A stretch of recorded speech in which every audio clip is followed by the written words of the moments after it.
Hi Vivek. Hi. ఈరోజు ఏం నేర్చుకుందాం ఫ్రెంచ్ లో? లాస్ట్ వీడియోలో మనం గ్రాండ్ పేర్ అండ్ గ్రాండ్ మేర్ అని నేర్చుకున్నాం కదా, అంటే grand father and grand mother అని. ప్రొనౌన్సియేషన్ లాస్ట్ వీడియోలో ఉంటుంది, చూడండి.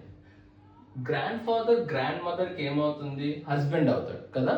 హస్బెండ్ ని ఫ్రెంచ్ లో ఏమంటామంటే మారీ అంటాం. అదే గ్రాండ్ మదర్ గ్రాండ్ ఫాదర్ కి ఏమవుతుంది? వైఫ్ అవుతుంది. వైఫ్ ని ఏమంటాం? ఎపూజ్ అంటాం. ఎపూజ్. సో దీన్ని ఏమంటామంటే రిలేషన్షిప్ అంటాం కదా. ఈ రిలేషన్షిప్ ని ఫ్రెంచ్ లో కూడా రైటింగ్ లో అయితే సేమ్ ఇంగ్లీష్ లాగా రిలేషన్ అని వస్తుంది, కానీ ప్రొనౌన్సియేషన్ మాత్రం రిలేషన్ అని వస్తుంది అనమాట. ఓకేనా? ఎల్లుండి ఇంకొన్ని వర్డ్స్ తో మళ్ళీ కలుద్దాం.